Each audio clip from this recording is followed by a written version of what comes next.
Bismillahirrahmanirrahim. Assalamualaikum warahmatullahi wabarakatuh. Waalaikumsalam warahmatullahi wabarakatuh. Selamat pagi semuanya. Kemal, kenapa jawabnya lemes? Terus Masih lemes belum apa? sarapan?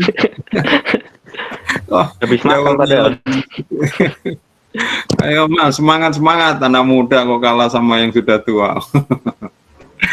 Ya, senang sekali saya bertemu lagi dengan kalian. Harusnya kita bertemu hari Jumat kemarin ya, karena kemarin libur, maka kuliah penggantinya adalah pagi ini, hari yang sangat sibuk ya.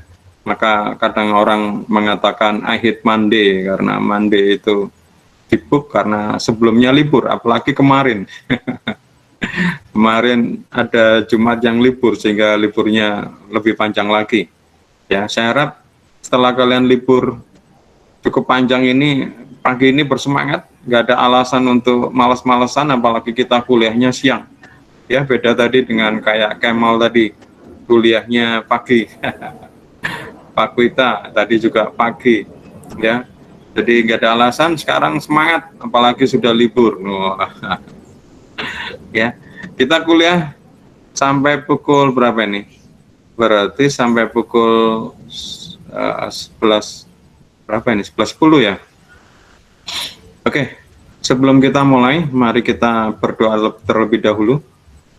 Semoga apa yang kita pelajarin di siang ini, di hari Senin, di awal bulan ya, bulan April, menjadi ilmu yang bermanfaat, yang bisa menjadi bekal kalian nanti setelah lulus kuliah. Semoga bisa sukses. Mari berdoa menurut keyakinan masing-masing, berdoa mulai.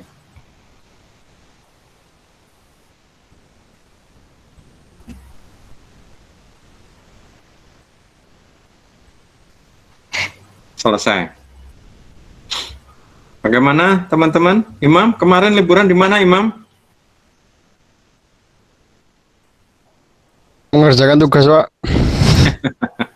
Survei lokasi Ah, nah, survei lokasi di mana, Mam?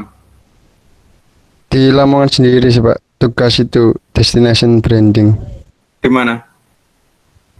Kita ke Sendang Dhuwur, terus ke ya pokoknya ke daerah Paciran, Pak. Pacuran ya? Wah, keren itu. Rame nggak, Mam, di sana? Ya lumayan ramai, Pak. Iya, kayak nggak pandemi ya. Kemarin saya Ya, di Lamongan apa itu, pantai yang nggak terkenal itu. Apa pantai itu, Mam? Pantai Hah? Kutang, Pak. Hah? Pantai Joko Samudro mungkin. Bukan? Terus apa lagi? Pantai Lamongan. Kutang. Pantai Kuta? Bukan, apa ya namanya ya? Lorena, bukan. Bukan. Pantainya apa ya? Delegan. Kecil kok. Hah? Aku lewat mana itu? Pokoknya paling dekat Gresik, Kak. Pantai yang dekat paling Gresik apa, Mam? Oh, Pantai Delegan mungkin, Pak. Delegan. Ah, benar. Apa itu Delegan? Iya, Delegan. Iya. Ya, oh, rame sekali. Iya, Kayak kalau nggak pandemi ya. kayak nggak pandemi kalau Lamongan gitu. Kemarin pas Kayak Jumat, pandemi. kemarin pas Jumatan juga banyak yang nggak maskeran juga coba. Oh, kayak nggak pandemi. Rame sekali. Saya juga ngeri, aduh. Ya wis gitu. Cuma kemarin tuh mampir sebenarnya, nggak niat ke situ. Cuma ya mumpung di situ mampir situ, ternyata ramai sekali. Ya, oke teman-teman. Hari ini kita lanjutkan tentang proses komunikasi. Ya, kemarin kita sudah sampai mana proses komunikasi? Oke, coba kita kembalikan lagi ke pengertian komunikasi. Apa yang dimaksud dengan komunikasi? Kita review sebentar. Oh ya, mungkin sebelum kita mulai, mungkin ada yang mau ditanyakan terkait dengan pertemuan-pertemuan sebelumnya, materi pertemuan sebelumnya. Ada? Tuan kelas? Nggak ada ya? Oke. Hari ini kita lanjutkan tentang mata kuliah proses komunikasi. Mata kuliahnya namanya proses komunikasi. Saya tidak tahu apakah kalian sebelumnya sudah menerima ilmu tentang komunikasi atau setelah itu ada komunikasi. Tapi kalau kita cuma hanya proses komunikasi terlalu kecil, ya. Mungkin saya mengatakan kalau ini memang nggak ada benar-benar mata kuliah terkait dengan komunikasi, ini adalah mungkin mata kuliah namanya pengantar ilmu komunikasi. Maka saya mungkin mengenalkan tentang apa itu komunikasi. Nanti kalian akan bertemu lagi dengan komunikasi di mata kuliah sosiologi komunikasi. Namun di sosiologi komunikasi ini nanti sebenarnya lebih cenderung ke sosiologinya dibanding ke komunikasi. Jadi tetap di basisnya sosiologi, tetapi ngambil contohnya, aktualnya adalah komunikasi. Tapi grand teorinya atau ilmunya, basicnya adalah sosiologi. Maka di sini kita belajar tentang grandnya komunikasi. Oke, mungkin saya kembali lagi. Apa yang dimaksud dengan komunikasi? Daniel, masih ingat apa yang dimaksud dengan komunikasi?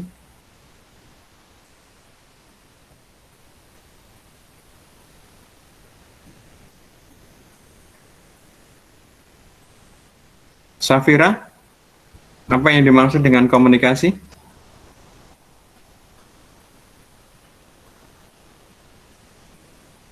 Ayo, semangat. Udah libur lama ini, libur panjang kok ini nggak bersemangat ini. Ayo, apa yang dimaksud dengan komunikasi? Ilham Muhammad. Duh, kok diam semua ini? Apa kayak Kemal tadi, jawabnya aja Waalaikumsalam gitu, nggak bersemangat ini. Ayo bersemangat, Senin ya.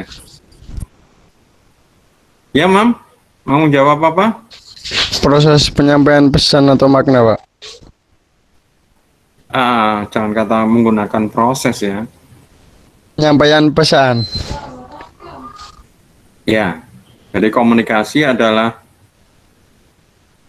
penyampaian pesan dari komunikator ke komunikan ya melalui media dengan diharapkan efek dan menimbulkan feedback ya.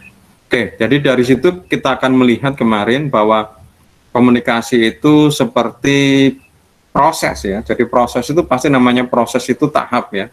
Jadi kalau misalnya ditanya, coba jelaskan proses pembuatan tahu. Mungkin kalian bisa menjelaskan mulai dari beli kedelai atau aslinya kedelai, terus kemudian sampai jadi tahu. Itu namanya proses lah. Maka kita sekarang belajar tentang proses komunikasi, tapi saya kepinginnya kita hanya nggak sekedar belajar itu hanya proses ya, bukan proses. Makanya komunikasi itu bukan proses, maksudnya lebih luas pada proses. Sedangkan prosesnya komunikasi itu kemarin sudah kita lihat, ya Ferry? Ini enggak matkul copywriting dah. Iya betul. Copywriting. Nggak dengar suaramu man, yang keras man. Ini bukannya matkul copywriting ya? Kenapa nggak dengar aku?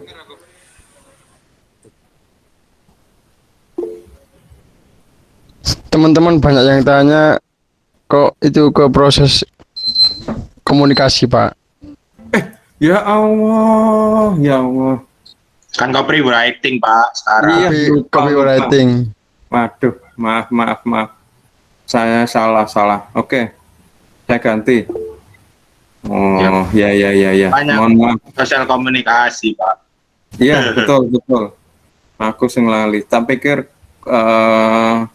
ini, makanya PowerPoint-nya kita siapkan ini, apa namanya, proses komunikasi.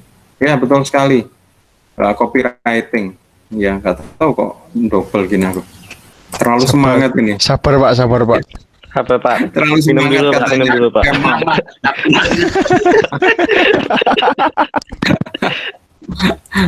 Nah, ya, saya pikir proses komunikasi. Oke, proses komunikasi berarti besok ya. Oke, siapkan dulu. Kita kemarin sudah sampai mana copywriting?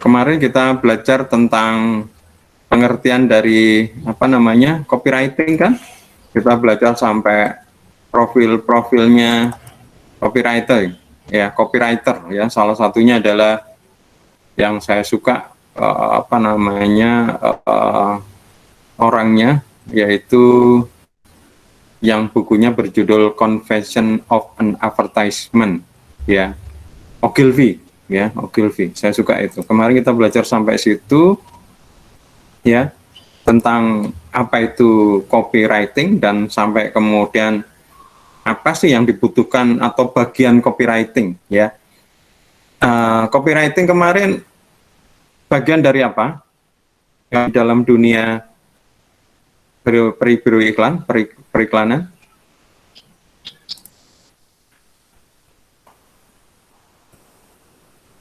Halo? Halo, kok diam?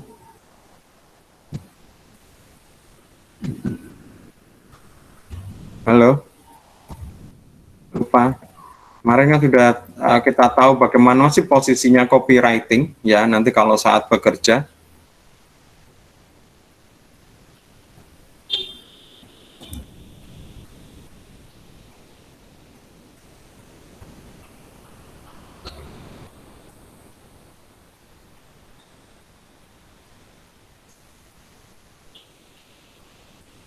Ya, diam semua. Halo? Ya, halo Pak. Copywriter posisinya di mana, Mal? Posisi staff gitu dah Pak. Hah? Kenapa? Posisi staff gitu dah Pak. Posisi stabil? Maksudnya? Staff. Sisi pekerjaan mal. Sisi pekerjaannya. Oh, itu ada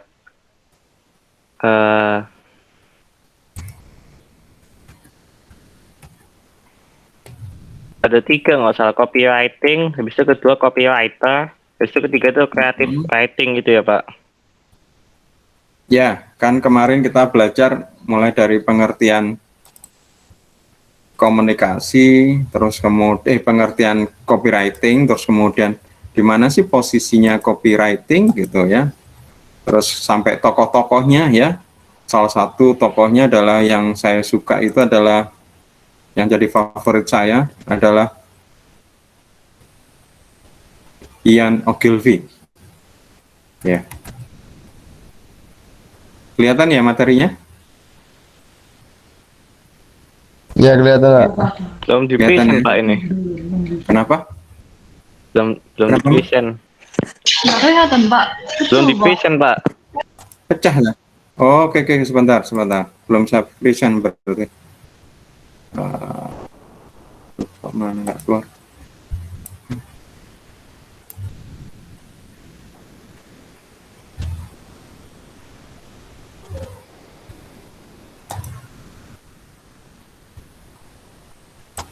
Belum saya present berarti, oke.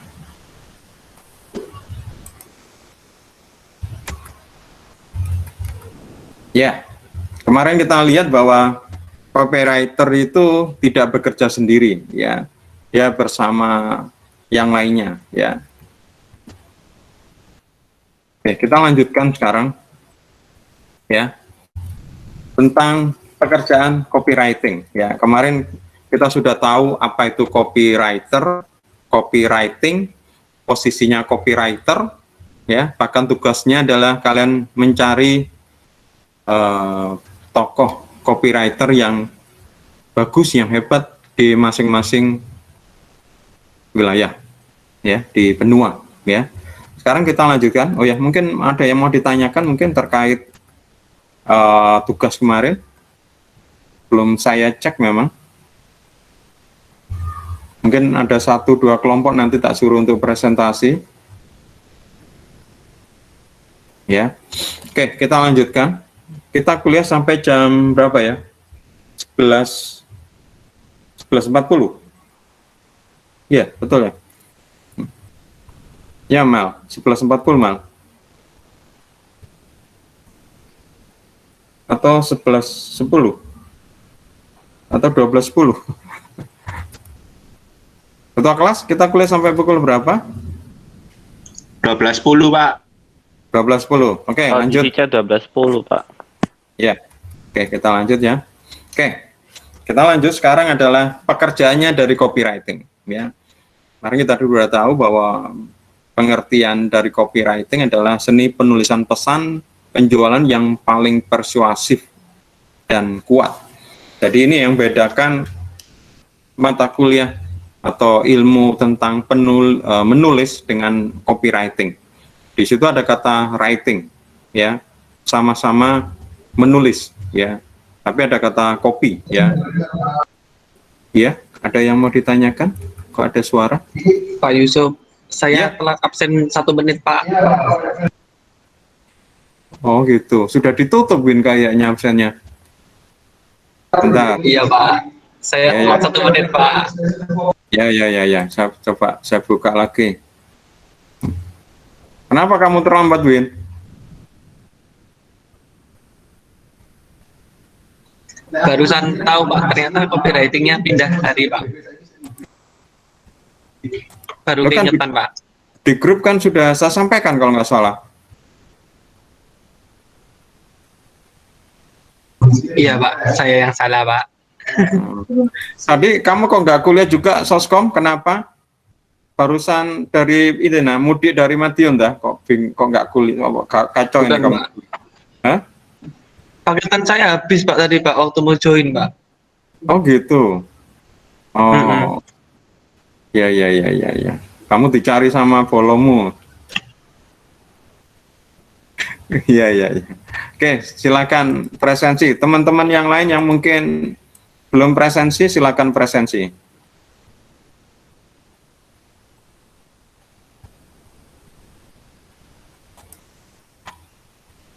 Silakan yang belum presensi, silakan presensi. Sudah semuanya? Oke, saya lanjutkan kalau gitu. Oke. Meskipun ada kata writing, menulis, ya, ada bedanya karena di situ ada copy, ya. Maksud copy di sini kalau terjemahnya kadang-kadang di Indonesia adalah naskah, ya. Meskipun kurang tepat, ya. Karena kemarin saya lihat, saya baca atau saya dengar, ya, ada orang yang mengatakan penulis naskah lah. Padahal penulis naskah di dalam konteks itu lebih ke arah penulis naskah untuk drama, film, gitu, ya.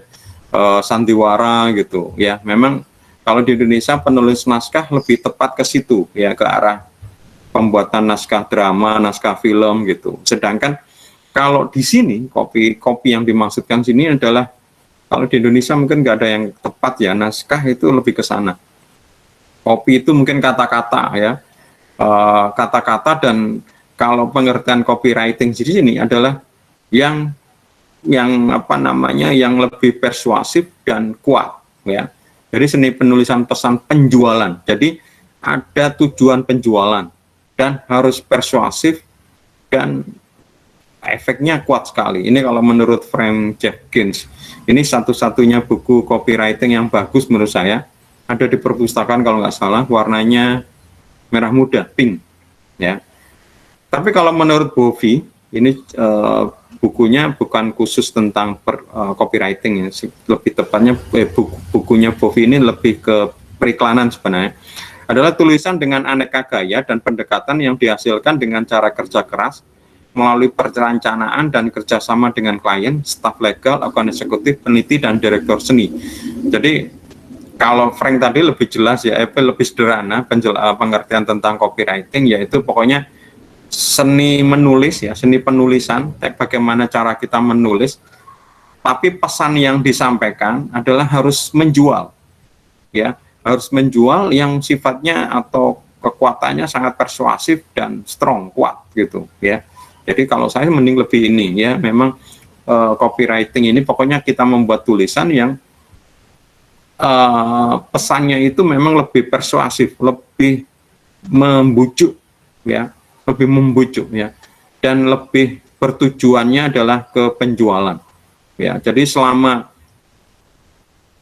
memenuhi hal ini bisa dinamakan sebagai copywriting. Tapi kalau misalnya bukan itu, berarti bukan copywriting.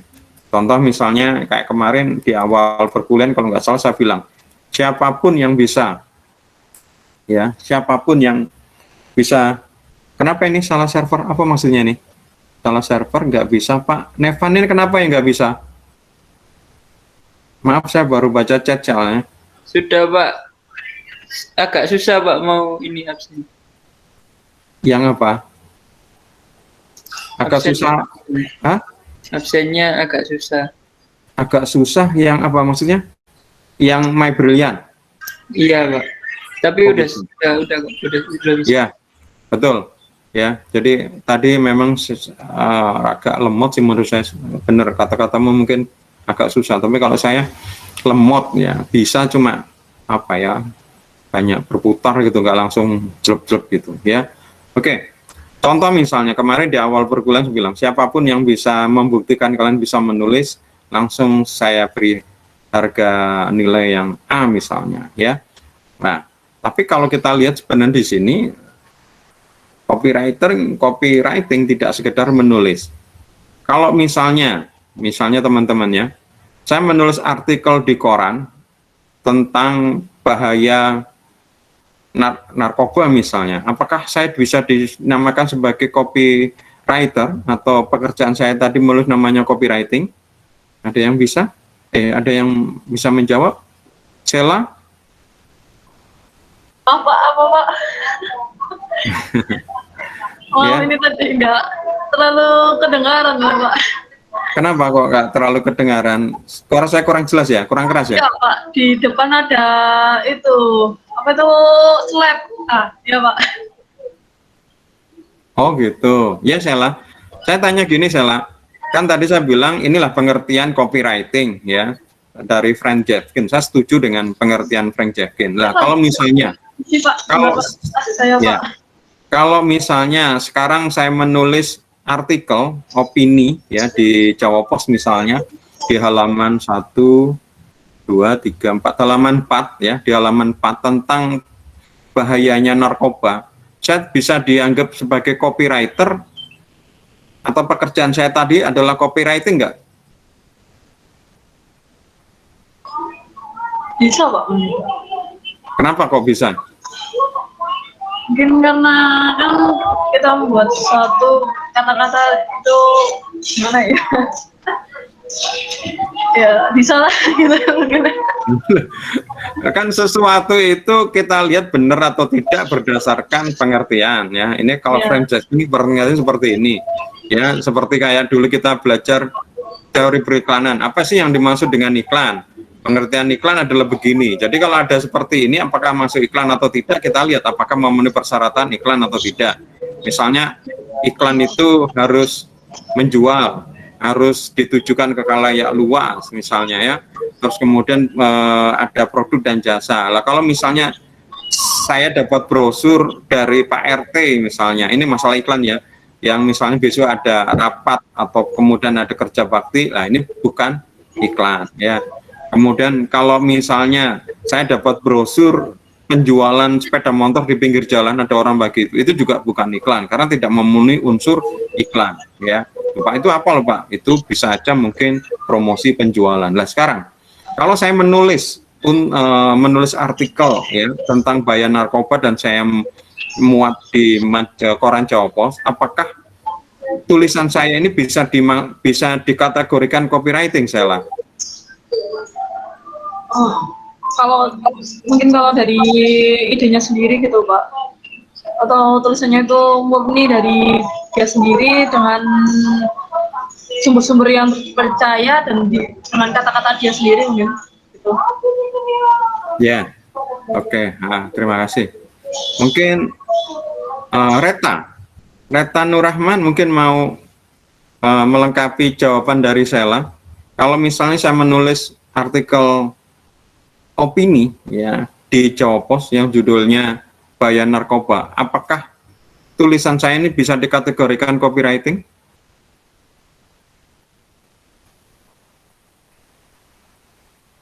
Reta?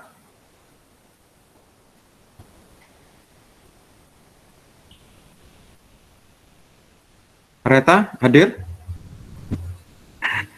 Edwin, nah ini supaya nggak ngantuk. Edwin, Iya. pekerjaan saya copywriting atau enggak itu tadi? Iya Pak. Kenapa kok dinamakan copywriting saya? Soalnya kan ide-ide untuk penulisannya dari Bapak. Kenapa? Ide-ide penulisannya dari Bapak.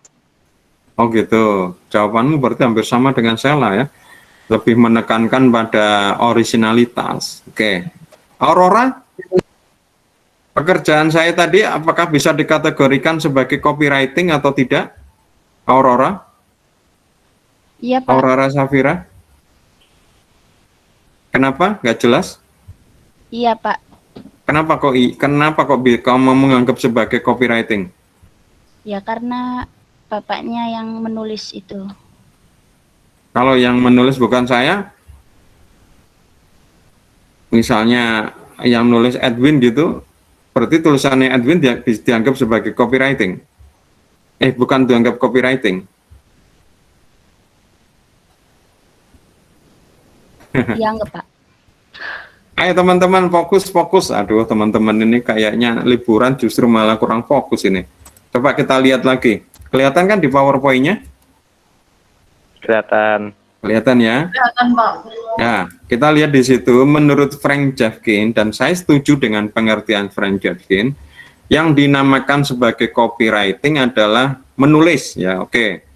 Menulis ya. Tapi apa yang ditulis? Pesan yang bersifat penjualan. Ya. Seni penulisan. Oke, menulis ya, writing. Tapi yang ditulis apa? Pesan penjualan. Ya. Dan dianggap copywriting yang bagus apa? Yang paling persuasif dan kuat. Jadi di sini ada 3 pengertian. Yang pertama seni penulisan atau ya menulis lah. Oke. Ya, penulisan tuh banyak, menulis buku, menulis artikel, nulis surat undangan. Ya. Ya, kayak gitu. Terus kemudian ada pesan penjualan. Berarti yang ditulis ini pasti berkaitan dengan penjualan, ya. Sesuatu yang diinginkan agar orang melakukan apa yang kita lakukan, yang ingin kita inginkan, ya. Khususnya yang berkaitan dengan membeli, ya. Karena tidak hanya sekedar membeli ya sebenarnya. Nah ini. Kemudian yang paling persuasif ya, paling persuasif dan kuat. Jadi yang paling bisa membujuk gampangnya. Jadi kalau ada pekerjaan menulis ya, tapi tidak memiliki 2 ya, yang adalah pesan penjualan dan tidak persuasif, berarti itu bukan menulis, bukan copywriting, meskipun sama-sama menulis. Jadi kalau saya menulis opini, artikel di Jawa Pos misalnya di koran tentang bahaya narkoba, itu bukan copywriting, karena di tulisan saya tidak ada pesan penjualan. Ya, tidak ada yang apa di situ harus orang-orang membaca kemudian membeli, gampangnya dalam tanda petik ya. Nggak ada pesan penjualan dan tidak ada kesannya itu membujuk, persuasif ya. Jadi itu tidak dipakai copywriting dalam pengertian menurut Frank Jeffkins ya. Kalau misalnya sekedar writing oke, ya. Oke, saya punya kasus lagi yang RT ya. Saya PRT ya, saya menulis undangan ya, saya menulis undangan yang saya kirim kepada warga yang tujuannya adalah besok misalnya di hari Rabu misalnya kita ada arisan kampung misalnya, undangan atau tadi itu apa ya, kertas tadi itu isinya tulisan saya. Apakah itu juga bisa dinamakan sebagai pekerjaan copywriting dari saya? Daniel?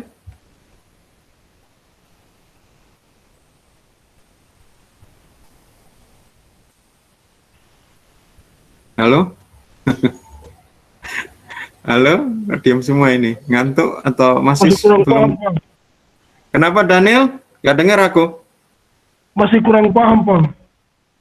Oke, kurang paham. Mungkin yang lain dulu saya tanyakan ke Kartika. Kartika, dengar suara saya? Kalau saya membuat tulisan ya, yang kemudian saya bagikan ke warga saya karena saya adalah Pak RT yang meminta mereka nanti datang di hari Rabu ya, karena ada apa namanya? Ada pertemuan kampung gitu. apakah yang saya tulis ini, pekerjaan yang saya tulis ini, pekerjaan menulis ini, apakah bisa dikategorikan pekerjaan copywriting? Kartika?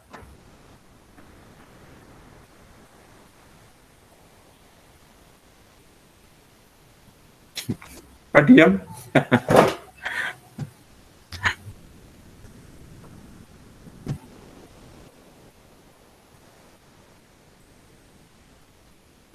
Pak diam?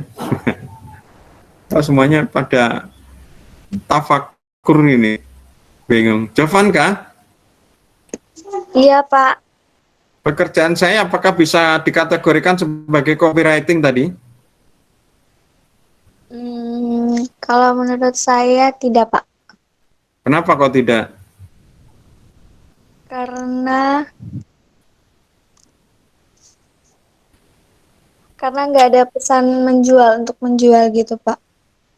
Betul sekali, ya. Memenuhi unsur 2, tapi tidak memenuhi unsur 1, ya. Seni penulisan betul. Persuasif ya, karena kan saya harus membujuk ya, mendorong mereka untuk datang. Kalau nggak membujuk, ya mereka nggak mau datang ya. Jadi persuasif benar, persuasif kuat dan persuasif dan kuat ya. Tapi tidak ada barang yang saya jual, nggak ada pesan penjualan, betul sekali ya. Kemudian kalau misalnya ya saya menulis brosur ya, brosur tentang apa namanya sepeda motor, kredit sepeda motor yang itu nanti saya bagikan di pinggir-pinggir jalan ya. Saya nulis brosur yang isinya adalah daftar harga atau apa ya, penjualan sepeda motor yang saya minta teman-teman untuk membagikan di pinggir-pinggir jalan ya, tentunya kayak A4 mungkin dipotong 3 ya. Apakah yang saya tulis ini masuk sebagai kategori copywriting atau tidak, Ferdian? Ferdian Widya, apakah masuk copywriting atau tidak?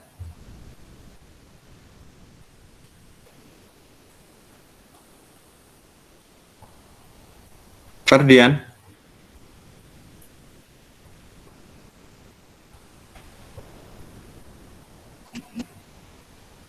Halo? Ferdian hadir? Oh, ini join tapi ditinggal tidur. Oh, mungkin lagi di kamar mandi. Kemal, menurutmu apakah yang tadi saya bikin tadi itu, pekerjaan menulis tadi, apakah termasuk copywriting atau tidak, Kemal? Menurut saya termasuk. Kenapa, Mah? Menurut saya termasuk. Ya, kenapa kok termasuk pekerjaan copywriting? Karena ada pesan menjual yang mengajak kredit sepeda motor tadi itu, Pak. Terus? Itu aja, Pak. Ya, benar. Jadi menulis ya seni penulisan ya. Makanya kita belajar sekarang nanti sampai akhir semester ini seni penulisan, oke. Ada pesan penjualan. Jadi yang saya tulis adalah bersifat menjual. Ada nada penjualan di situ ya. Saya jualan sepeda motor. Bersifat persuasif ya, supaya mereka kemudian beli sepeda motor. Betul. Jadi ini masuk copywriting. Ya. Kalau Andri, saya membuat puisi, ya. Saya baca di depan Civitas Akademika Universitas Dinamika misalnya. Apakah saya menulis itu bisa dikategorikan copywriting, Andri? Bisa, Pak, tapi nggak menjual sekali. Nah ya, berarti bisa, berarti ya. Alasannya? Ya, sebentar.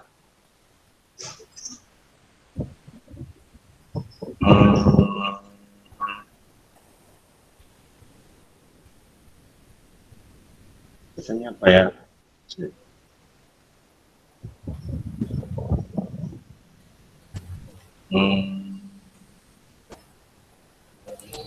Pokoknya bisa, Pak. Karena saya kurang ngerti ya.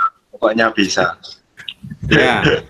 Oke, terima kasih Andri. Mungkin Ya, Pak. dibantu sama siapa ini yang belum keluar suaranya ini. Diki Novendra. Halo Diki. Dengar suara saya? Iya, Pak. Halo. Menurutmu apakah yang saya tulis tadi itu merupakan copywriting atau tidak? Diki? Kayaknya sih termasuk, cuman saya nggak terlalu paham. Kenapa kok dianggap copywriting?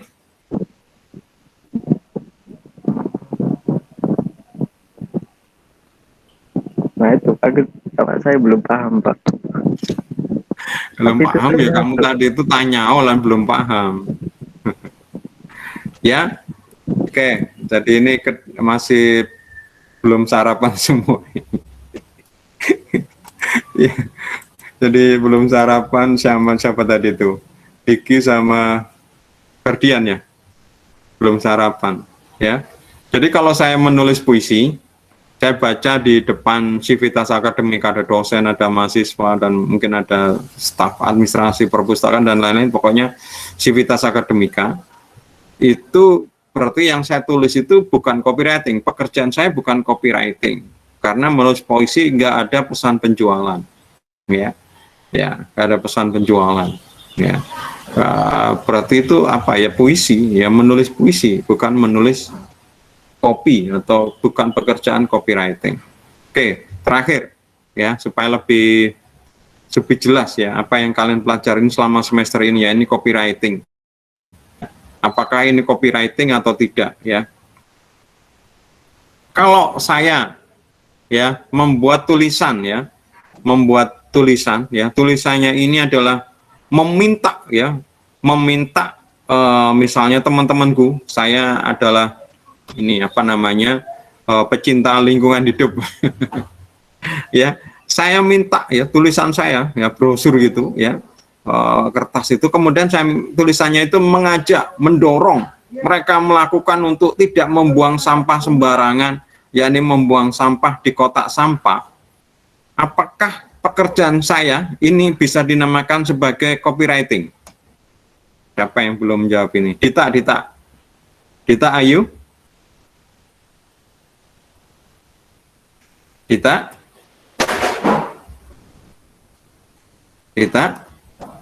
Halo? Dita ada? Kita wifi-nya agak error, Pak. Oh gitu. Ya, oke. Berarti siapa yang belum?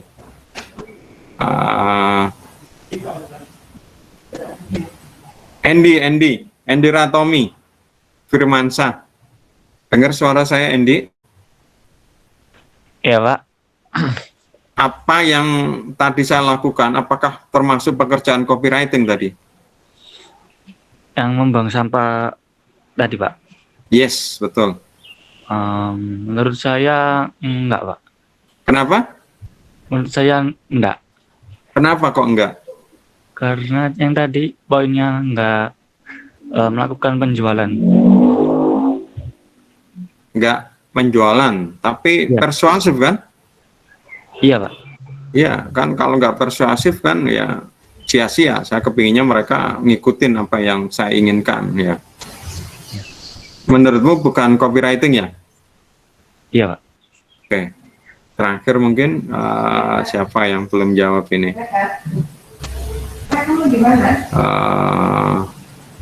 Siapa ini? Jovanka ya? Jovanka, dengar suara saya? Iya Pak, dengar. Menurutmu apa yang tadi saya lakukan pekerjaan copywriting atau tidak?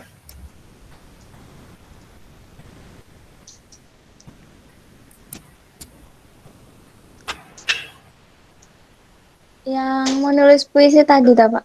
Bukan, setelah itu. Wah, kok masih puisi?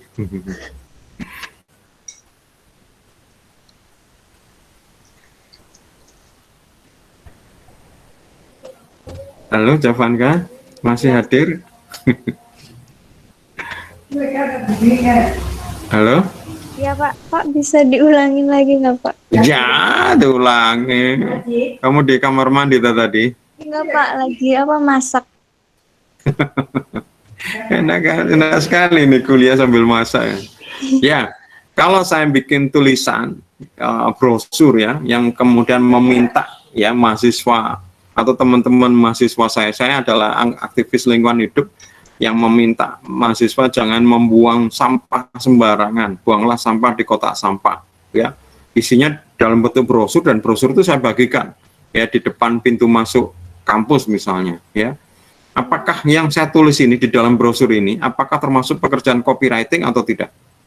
Menurut saya tidak, Pak. Kenapa kok tidak? Karena kalau dari segi penulisan iya, tapi untuk mempromosikan nilai jualnya tidak ada, Pak.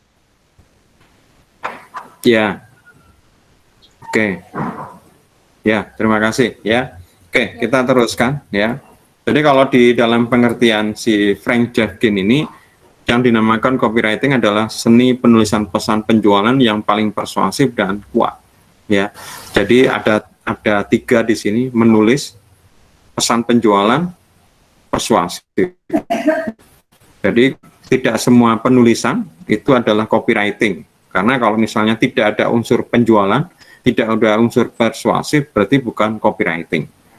Contoh tadi itu misalnya nulis brosur penjualan sepeda motor ya, tadi itu adalah copywriting ya, karena ada pesan penjualan sepeda motor ya, jelas menulis semua ini ya.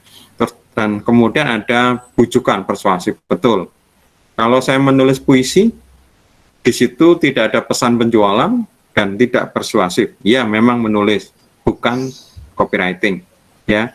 Kalau saya menulis yang sifatnya mengajak warga saya untuk datang di hari Rabu saat ada acara arisan kampung, ya ada persuasif, ada penulisan, tapi tidak ada pesan penjualan, berarti bukan copywriting.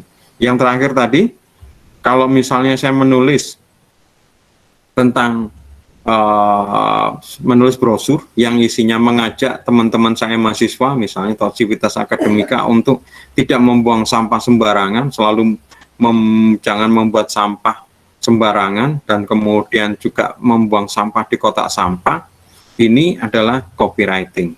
Pak Yusuf kan nggak ada penjualan ya. Oke, menulis ya benar, persuasif ya. Kalau nggak persuasif kan percuma, karena tujuannya adalah membujuk ya. Nah, membujuk itu, persuasif itu artinya meminta orang lain untuk melakukan. Pak Yusuf, tapi di situ kan tidak ada penjualan. Seperti saya bilang di teori periklanan, penjualan itu tidak harus produk dan jasa ya. Ya, jadi kategori produk ya istilahnya. Memang yang terkenal kategori produk itu produk dan jasa. Produk itu yang bisa dilihat, jasa yang tidak dilihat. Tetapi kalau kita ngomong produk, artinya harusnya luas ya, tidak hanya produk dan jasa, bisa kegiatan ya. Misalnya saya jualan seminar ya, seminar ini kegiatan ya, apa namanya, nggak ada bentuknya ya, nggak ada, bukan jasa juga ya, event, kegiatan, atau mungkin pertunjukan musik ya, saya jual pertunjukan musik, ini juga nggak ada jasanya, juga nggak ada produknya, ini termasuk ya event. Terus kemudian bisa citra ya, citra ini juga nggak kelihatan, eventnya nggak ada, produknya nggak ada, jadi banyak ya. Produk itu kalau nggak salah ada 7, saya lupa semuanya lengkapnya. Dan kategori untuk mengajak ya, ngajak sesuatu ya, misalnya seperti melakukan kegiatan yang seperti tidak membuang sampah, ini juga termasuk adalah pesan penjualan ya. Seperti juga saya mengajak orang untuk mencoblos apa namanya, mencoblos saya misalnya di saat pemilu, karena saya mencalonkan diri sebagai capres misalnya. Ini juga bukan penjualan, tetapi ini juga termasuk juga produk ya, jadi ya termasuk penjualan ya. Jadi bukan penjualan yang maksudnya barang, tapi ini juga termasuk ya. Jadi produk itu banyak, ada 9 atau 7 ya. Jadi salah satunya yaitu tadi ya, misalnya apa namanya, ajakan untuk mencoblos, atau cuma hanya sekedar image ya, citra. Dulu dianggap jelek, sekarang dianggap bagus. Dia dianggap dulu biasa-biasa, tidak tahu, sekarang kita nganggap orang itu berjasa. Ini termasuk juga adalah penjualan ya. Jadi kalian harus paham bahwa copywriting seperti itu. Demikian juga misalnya saya menulis untuk Instagram yang tujuannya adalah supaya orang membeli produk saya, ini jelas adalah copywriting ya. Di dalam pekerjaannya, copywriting tidak bekerja sendiri. Yang pertama, Pak, misi Pak, ini PPT-nya belum di-present Pak. Belum di present ya? Ya, Oke. belum di present, Pak. Ya. Belum, Pak. Ya, jadi copywriter tidak bekerja sendiri, ya. Copywriter bekerja dengan tim yang lain, kayak di pertemuan sebelumnya, ya. Nah, ketika dia mulai bekerja, yang dia pelajarin adalah karakteristik produk, ya. Saya bilang tadi produk jangan hanya anggap seperti barang, sepeda motor, HP gitu ya. Produk itu di sini adalah pengertian secara luas ya, termasuk jasa. Ya, kalau misalnya saya jualan Gojek itu termasuk produk. Saya meminta orang untuk nyoblos caleg itu berarti juga produk. Saya kepingin citranya toko ini misalnya Kompro, kemudian dianggap Kompro waktu itu kemudian jadi berubah menjadi bersih, ini juga adalah produk. Ya, kemudian kalau misalnya ada pertunjukan musik, kemudian mereka datang, ini juga produk. Jadi kita pelajarin ya. Ya, ini ada di dalam marketing ya, yang dinamakan sebagai komponen marketing. Apa aja komponen marketing, Kemal? Masih ingat? Kemal, masih ingat komponen marketing? Apa aja? Yang kemudian untuk membuat strategi marketing yang kuat, kita harus nge-mix ya. Maka dinamakan sebagai nge-mix itu dibaur, dicampur ya, yang dinamakan sebagai marketing mix. Masih ingat komponen marketing, Aurora? Ya, Mal? Mic-mu sudah on? Marketing mix. Itu promosi. Ya? Betul, promosi. Iya, betul. Terus?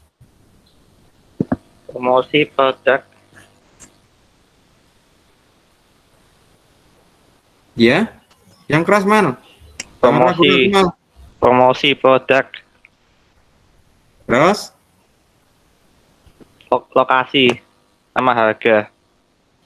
Lokasi. Bener nggak? Saya nggak lupa soalnya. Ya, benar, cuma kurang sempurna. Andri mau melengkapi itu, mau menyempurnakan kayaknya. Andri? Ya, Pak. Promosi, produk, place, sama promosi, produk, place, apa? Price, marga. Ya. Kalau kalian tidak menghafal secara berurut, maksudnya kalau kalian tidak memahami secara berurut, untuk menghafalkan susah ya teman-teman.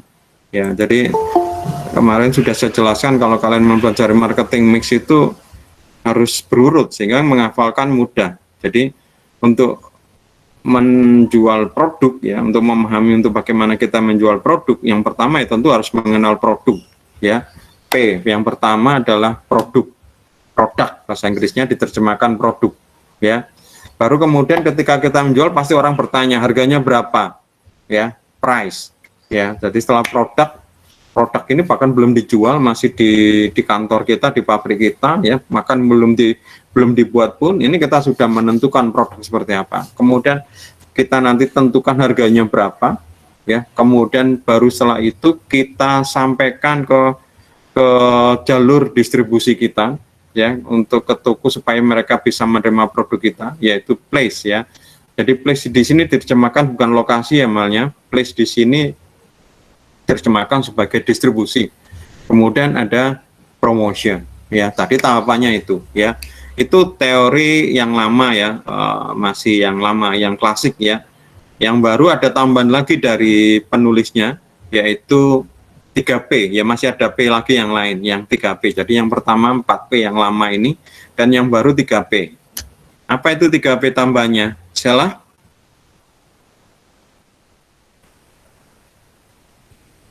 Tiga apa, Pak?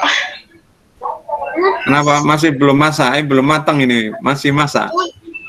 Bukan, Pak.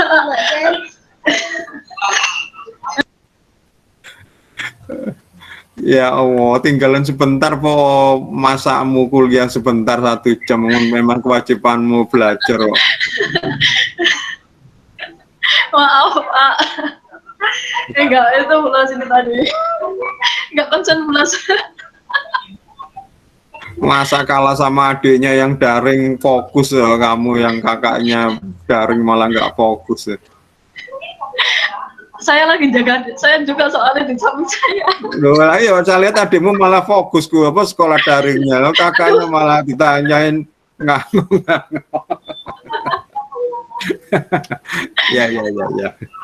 Ya. Apa? Ya, yang baru ada tambahan yaitu 3P, yaitu people, process, dan physical evidence ya. Jadi seorang copywriter ketika mulai bekerja ya tentu akan memahami teori marketing ya, mulai dari karakter produk dan macam-macam ya. Maka dia sini bekerja sama marketing ya. Terus kemudian kemarin ya ketika kita bikin iklan, kita juga harus paham beberapa model proses komunikasi periklanan ya. Salah satu model proses komunikasi periklanan yang mungkin yang kalian tahu ya, banyak ya, ini seperti ini sampaikan. Salah satunya adalah yang dinamakan sebagai model AIDA ya, pengembangan dari model AIDA yang lebih lama, yaitu attention, interest, desire, conviction, action. Attention menarik perhatian, interest menciptakan minat, desire memunculkan hasrat, keinginan, nafsu ya, conviction memberi keyakinan, action adalah menyegerakan aksi. Nah, ini unsur dasar dari periklanan. Maka di sini ketika kita harus menulis copywriting ya harus memenuhi unsur itu ya. Di dalam teori periklanan kemarin sudah saya singgung juga, ketika kalian membuat iklan di dalam copywriting itu harus memenuhi itu. Contoh, mungkin ada yang masih ingat, untuk membuat copywriting yang bikin attention, apa yang harus dilakukan? Imam? Ya ini enak ini, jadi copywriting ini kelanjutan dari mata kuliah teori periklanan ini. Jadi kalau memang belajar teori iklan, gurunya mungkin kalau dosennya sama enak, nyambung terus ya. Ini di dalam teori periklanan sudah saya jelaskan salah satu teknik copywriting yang harus memenuhi unsur AIDA ya. Contoh di attention, apa yang dilakukan copywriting ketika menulis attention. Imam?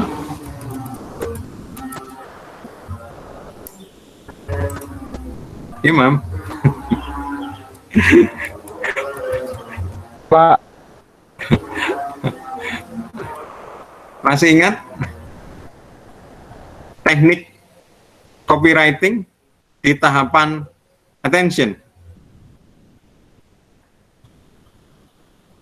Sudah tidak ingat, Pak. Imam, kamu kan ikut kuliah teori periklanan kan? Iya, ikut, Pak. Dosennya Yusuf kan? Takutnya nanti bukan saya yang ngajar. Iya, Bapak Muhammad Yusuf, Pak. Bapak Muhammad Yusuf terusan. Di kampus sebelah itu saya dapat ngajar mata kuliah manajemen periklanan. Dengan semangat saya ngajarin gini, lu kok ngahong-ngahong semua. Ternyata di mata kuliah teori periklanan itu bukan saya yang ngajar gitu. Wah, saya pikir saya gitu. Ya jadinya saya mundur sejenak untuk mengajar teori periklanan minimal 1-2 pertemuan, karena kayaknya nggak diajarkan itu, jadi ya nggak nyambung gitu loh ya. Misalnya konsep tentang iklan kayak gitu nggak ada, jadi kan kita susah bagaimana kalau kemudian di manajemen periklanan kan harusnya lebih kompleks lagi dibanding teori periklanan. Kalau teori periklanan lebih hanya bikin iklan, sedangkan manajemen sudah ngeset atau merencanakan kampanye periklanan. Nah, di sini copywriting ini bagian dari sebenarnya kelanjutan dari periklanan ya. Kenapa? Karena tadi itu copywriting adalah seni penulisan yang pesannya adalah penjualan ya, sama seperti itu. Kemarin sudah saya jelaskan di tahapan attention ya, copywriting bisa membuat tulisannya misalnya membuat kalimat-kalimat yang memberi attention, misalnya perhatian, misalnya hati-hati gitu. Berwarna tulisannya kalau dari sisi desain misalnya warna yang mencolok ya, merah misalnya dengan background putih misalnya ya. Terus seperti itu. Terus kata-kata yang menakutkan juga misalnya, hati-hati Anda bisa masuk jurang gitu. Ikuti petunjuk ini kalau Anda tidak mau kena corona misalnya. Ini contoh ya, itu. Kemudian yang di sisi interest kemarin sudah saya jelaskan menunjukkan minat. Kalian bisa menjelaskan di dalam copywriting itu adalah manfaat ya, manfaat dari produknya. Bapak Yusuf kan semuanya produk ya.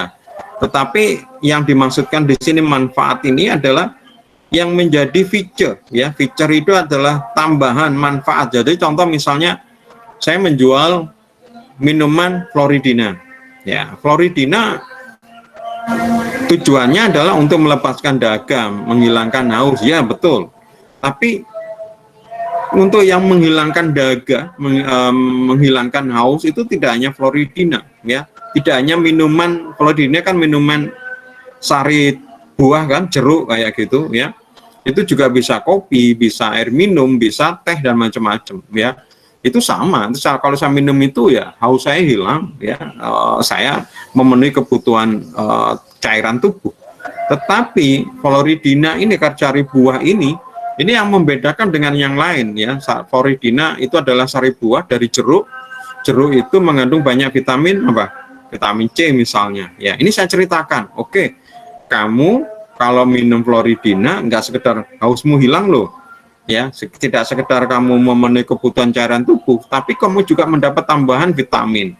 Beda loh kamu kalau minum misalnya kopi. Beda loh kamu misal minum teh. Apalagi kamu hanya cuma sekedar minum air putih. Nah, ini contoh. Di dalam tahap interest ini, kalian harus ceritakan fiturnya, feature-nya, manfaat dari produk apa. Vitamin C loh, vitamin C, kayak gitu ya. Kemudian di desire, ya, di desire ini di dalam copywriting yang kemarin sudah saya jelaskan adalah kalian jelaskan tentang tadi itu core produknya, ada feature, kemudian ada benefit, keuntungan ya. Keuntungan artinya ada bedanya produk kita dengan produk yang lain yang meskipun sama. Contoh, Floridina. Floridina itu ada produk yang sama dengan Floridina. Ada apa? Minute Maid, ada Palpi, ada Buah Vita, ada Nutrisari misalnya. Sama-sama sari buah ya, sari buah. Sama-sama juga mengandung vitamin C. Orang nanti bertanya, lu ngapain saya menggunakan minum punyamu Floridina? Punyaku juga vitamin C kok, juga sari buah juga. Lah, baru di sini kemudian kalian harus menjelaskan tentang apa yang menjadi benefit yang berbeda. Oh, ya memang punyamu Nutrisari sama-sama sari buah, sama-sama mengandung kandungan jeruk, vitamin C juga. Tapi kamu nggak ada jerukmu mungkin jeruk nggak asli loh. Jeruk saya asli ya, tapi kan nggak bisa dibuktikan. Kalau saya, kamu minum Floridina, kamu minum jeruk, itu bulir jeruknya. Jeruk kan kalau ada bulir-bulirnya, kalau kita beli yang benar-benar di warung-warung yang peresan itu kadang-kadang bulirnya kan masuk di dalam saringannya. Diminum kan terasa. Nah, punya saya ini juga loh. Nah, kayak gitu. Ini adalah benefit. Oh iya ya.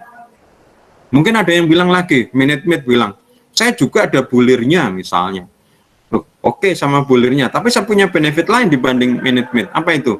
Benefitnya adalah harga saya mungkin lebih murah. Lah, itu semua ditunjukkan di dalam tahapan desire. Nah, sekarang bagaimana di tahapan conviction? Ya, kemarin sudah saya jelaskan juga di teori periklanan. Untuk membuat conviction ini di dalam copywriting ada 4 hal yang bisa ditulis. Ya, yang pertama adalah usia, ya, usia pabrik itu, ya. Karena orang melihat bahwa kalau perusahaan itu sudah lama, berarti pengalaman sudah lama dan ini eksis. Misalnya kita tulis berdiri sejak tahun 1923. Ya, itu bisa ya. Kemudian kedua, bisa menunjukkan pengalaman ya. Jadi 2 ini bisa ya, usia atau pengalaman ya. Pengalaman berdiri sejak ya. Kemudian yang kedua ya, untuk menunjukkan conviction, kita bisa menampilkan catatan prestasi kita ya, prestasi kita. Contoh misalnya kayak iklan-iklan awal dari Nissan X-Patrol ya, Nissan X-Rail ya, Nissan X-Rail.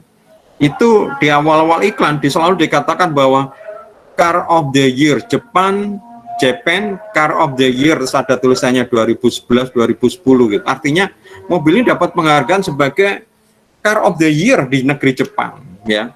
Nah, ini berarti juga bagus. Atau kalau di lain misalnya buku bestseller, kalau Bioskop box office, ya, menunjukkan prestasinya dia. Prestasi bisa prestasi penjualan, mungkin prestasi apa, ya, ditunjukkan ya prestasinya. Kemudian yang ketiga, kita bisa di dalam copywriting menunjukkan apa tunjangan ya, atau sertifikat atau penguatan dari pihak ketiga. Ya, contoh misalnya kita bilang bahwa sepeda motor kita ini irit, gitu. Iya, itulah menurutmu katanya yang membaca iklan. Tapi kalau kemudian kita sertakan menurut, ya, tadi ada bintangnya, terus bintangnya kecil di bawah, atau mungkin dimasukkan di dalam copy juga nggak masalah.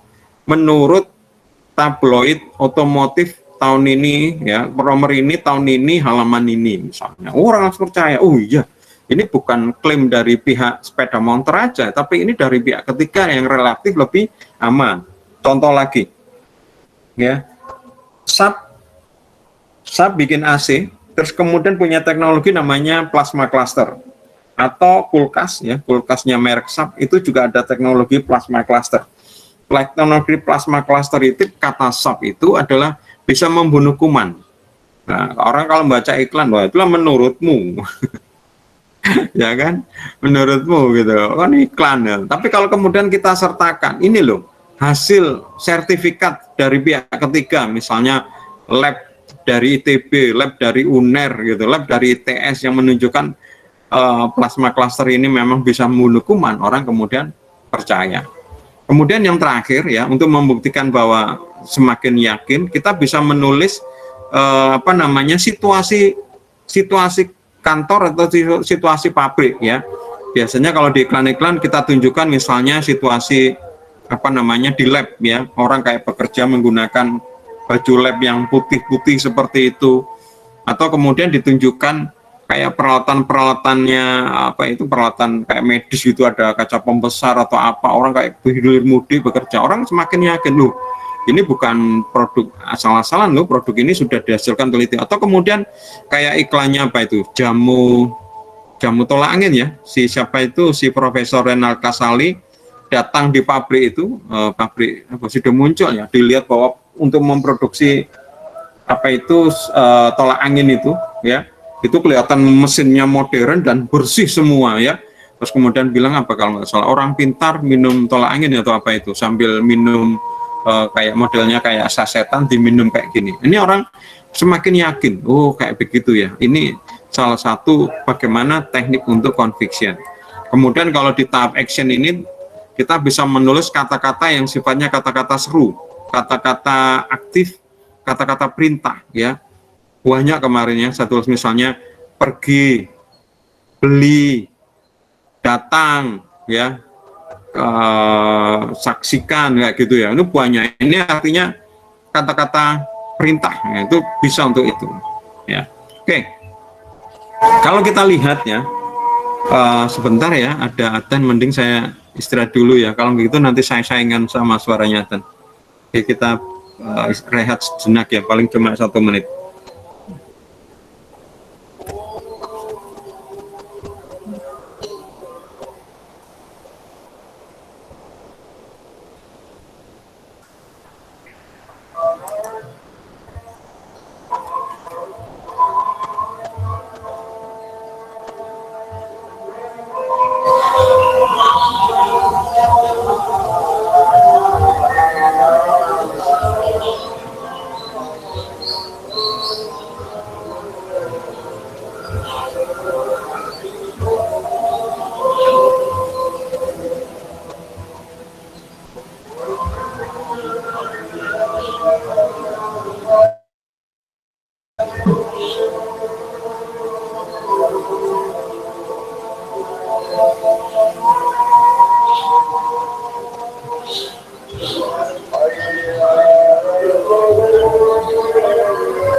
Ya, kita lanjutkan ya. Oke, kita sudah tahu bahwa unsur dasar copywriting ya berkaitan dengan model proses komunikasi periklanan. Untuk menulis copywriting, rumusnya harus bersifat menyegerakan, ya. Artinya jangan dipaksa lah dalam tanda petik ya. Kita meminta untuk yang membaca itu seperti ya kita minta dia itu segera, dipaksa kayak gitu seperti itu, ya. Maka memang iklan itu sepertinya memang bersifat konsumtif kan tadi itu bersifat menyegerakan, artinya kebutuhan nanti dianggap kebutuhan bukan kebutuhan nanti dianggap, tapi kebutuhan nanti jadi menjadi kebutuhan sekarang, kebutuhan yang bisa ditunda menjadi kebutuhan yang mendesak. Nah ini sesuatu yang bisa dikerjakan harus dikerjakan sekarang ya, maka itu namanya copywriting. Contoh misalnya menyegerakan itu misalnya hanya hari ini kami memberi diskon 50%, misalnya. Ini contoh sesuatu yang bisa kita beli besok, jadi terpaksa kita bukan terpaksa, jadi menjadi kebutuhan yang harus dibeli sekarang. Karena kenapa? Kalau beli besok belum tentu diskonnya 50%. Ini contoh ya, contoh bahwa iklan memang membuat kebutuhan konsumen menjadi berubah sifatnya. Kebutuhan yang tidak mendesak menjadi kebutuhan mendesak, kebutuhan yang akan datang menjadi kebutuhan sekarang, kebutuhan yang tidak penting menjadi kebutuhan yang penting, kebutuhan yang bisa ditunda menjadi kebutuhan yang mendesak ya gitu. Kemudian berikutnya adalah menarik perhatian. Ini adalah attention ya.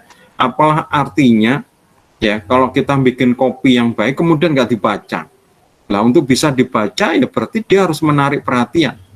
Ya contoh misalnya kita bikin demo yang menarik tentang memasak misalnya ya, kita jualan produk misalnya kerupuk misalnya ya, kerupuk, terus kemudian kita sudah siapkan di outlet kita yaitu bagaimana kerupuk itu digoreng, terus kemudian bahkan kita sajikan, tapi kalau orang aja tidak melihat ya, tidak memberi perhatiannya ya, bagaimana kemudian mereka terus kemudian melihat demo kita, kemudian mendengarkan penjelasan kita, bahkan kemudian mengincipi, dan bahkan kemudian yang kita inginkan adalah mereka membeli ya.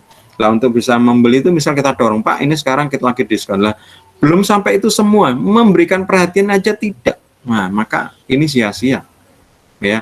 Apa yang sudah kita siapkan semua, contoh lagi misalnya kita mudah bikin iklan yang bagus ya, tayang di TV, tapi setiap mau tayang orang itu ganti channel ya. Jadi ketika ada acara masuk ke break, masuk ke iklan, dia pindah ke channel yang lain. Apalah artinya kalau iklan itu tapi tidak menarik perhatian. Ya, maka copywriting juga harus menarik perhatian. Kemudian berikutnya adalah membangun image positif. Membangun image positif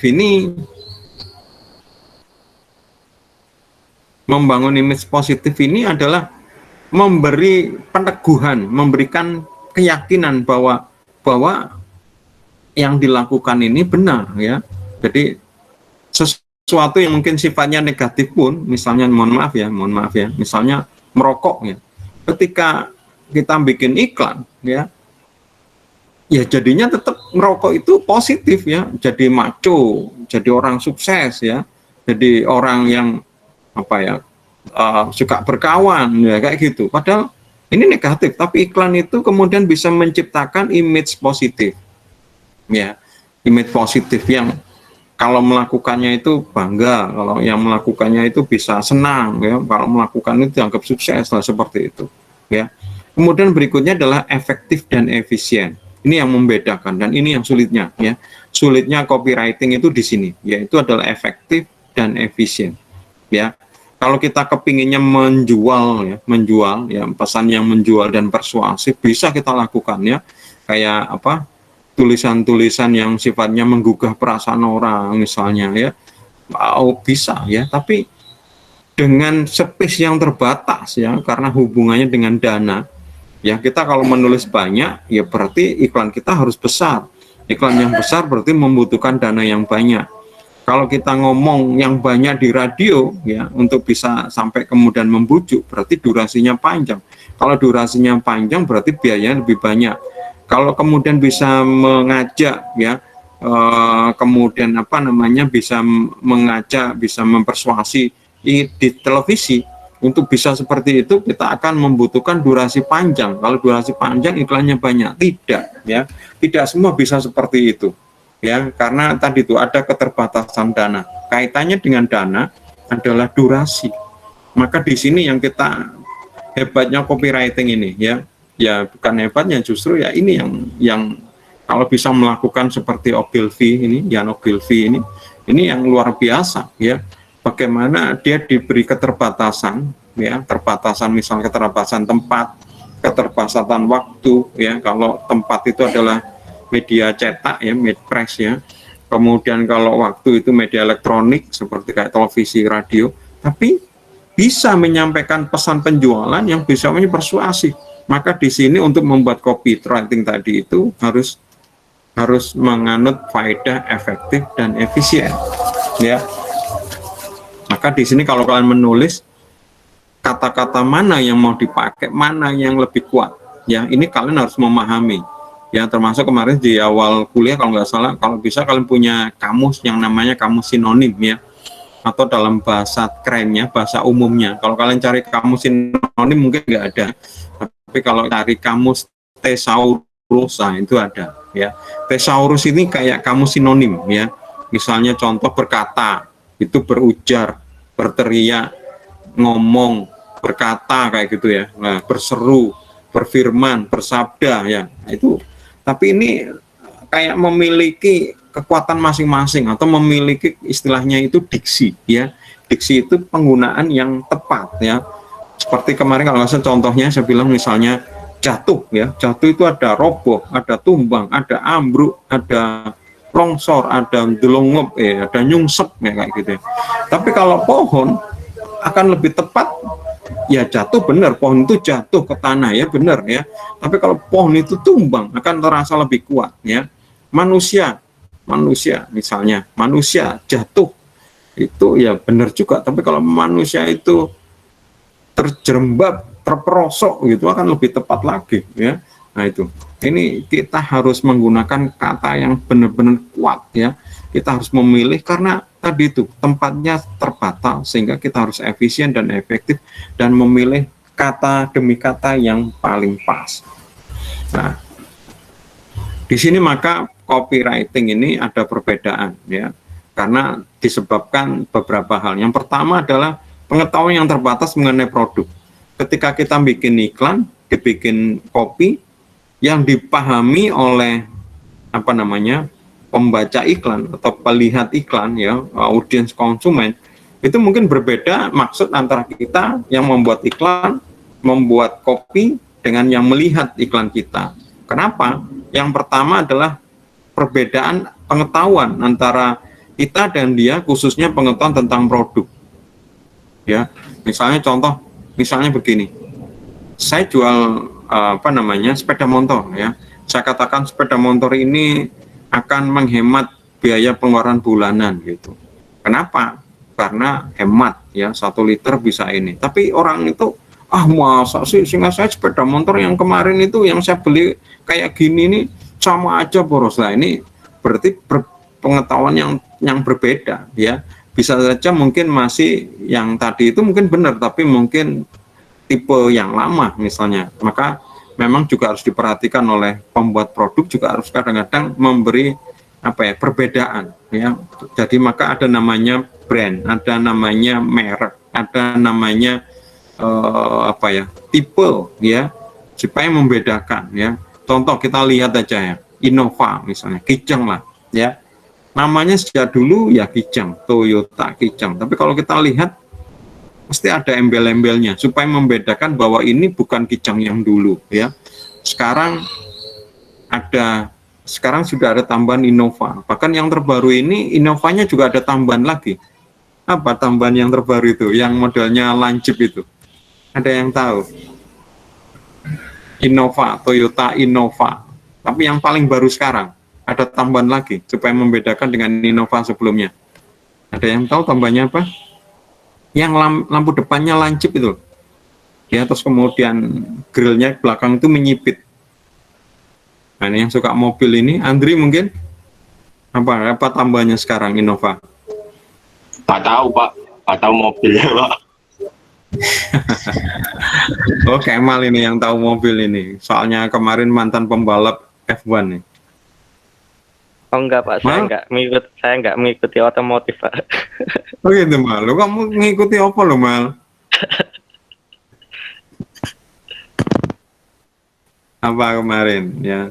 Ya kayak Innova yang sekarang kalau nggak salah ada tambahan yang baru ini, yang lampunya menyipit itu namanya Newborn, ya, Innova Newborn ya.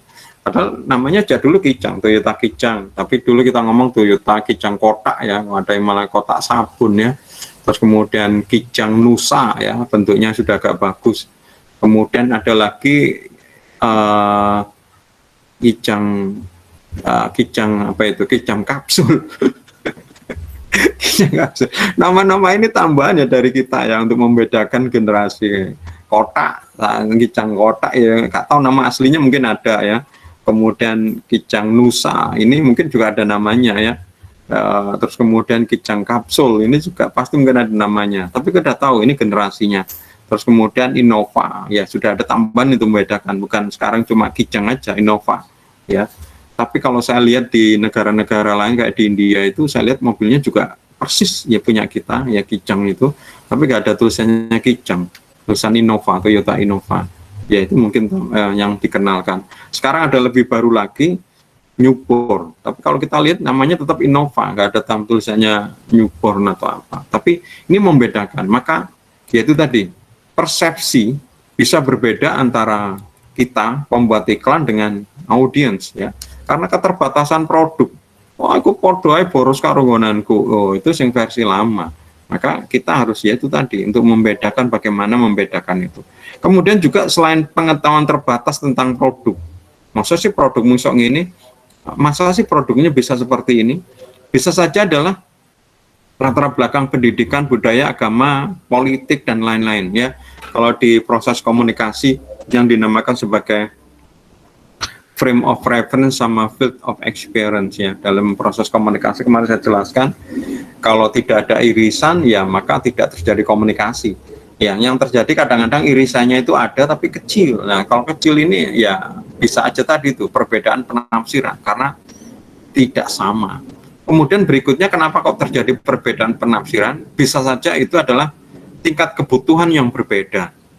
Aku gak terlalu mendesak kok. Nah, aku mendesak kok.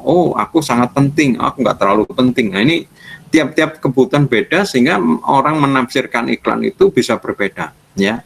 Kemudian tingkat apresiasi terhadap seni yang berbeda. Artinya secara desain ada yang menganggap itu biasa.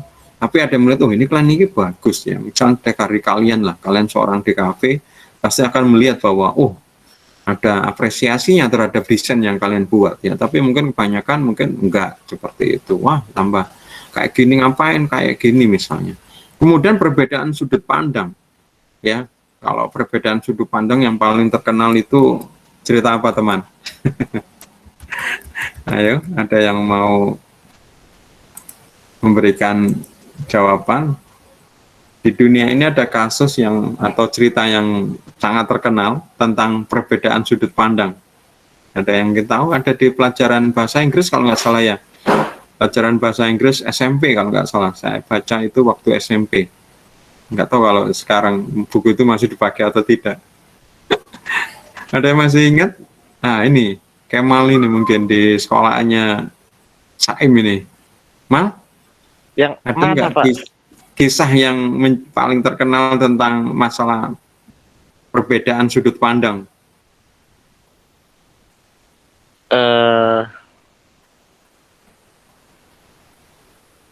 kisah 6 orang, Saya agak lupa Pak, yang mana ya? kisah 6 orang buta, ya, kisah 6 orang buta. Ada yang mungkin mulai ingat? Ini contoh ya, mungkin yang lain mungkin ada, silakan kalau mau. Jadi di sini perbedaan penafsiran karena perbedaan sudut pandang. Ya, cerita yang paling saya suka itu perbedaan sudut pandang, ya kisah yang saya baca waktu SMP, yaitu dalam pelajaran bahasa Inggris kalau nggak salah. Kisah 6 orang buta dan apa? Gajah. Ya, ada yang tahu ceritanya? Daniel? Kisah orang buta dan gajah, ada yang tahu ceritanya? Reta?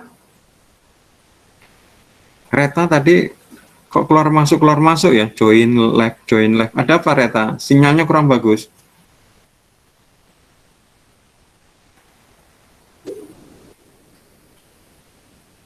Imam, pernah dengar cerita itu? Kisah orang buta dan gajah? Belum pernah, Pak. Belum pernah, kok aneh ya. Kayaknya cerita ini sudah familiar di mana-mana ya. Jadi ada Kalau si Kancil tahu, Pak. si kancing jalan timun. Ya. Sudah nggak usum meneh, apa nggak suka lagi sama timun kancilnya. Kepinginnya sekarang pisahat. Ya, jadi perbedaan sudut pandang ini sering dijadikan pembahasan karena ya kayak kisah 6 orang buta dengan gajah. Ya, konon di suatu tempat ada 6 orang buta bertemu di sebuah tempat, terus kemudian mereka diminta sama orang gitu. Ini ada hewan namanya gajah. Menurut kalian gajah itu apa gitu ya? Nah, 6 orang buta ini kemudian mendatangi gajah itu, terus kemudian salah satu memegangnya itu adalah telinganya. Terus orang buta itu bilang sama yang nyuruh, oh gajah itu seperti kipas gitu, seperti itu. Ya benar ya, karena cuma melihatnya telinganya yang lebar itu kayak kipas ya. Tapi orang lain bilang salah, gajah itu bukan kipas, gajah itu pecut ya. Dia memegang ekornya gitu ya. Dan cerita yang lain ya, misalnya ada yang megang kakinya, ada yang megang badannya, ada yang megang belalainya. Ya ini kalau diikutin ya semuanya benar, tetapi bukan itu ya. Kalau megang telinganya ya memang seperti kipas, tapi gajah bukan kipas kan. Gajah kan kayak gitulah ini. Maka ini yang kemudian kenapa terjadi penafsiran, karena terjadi perbedaan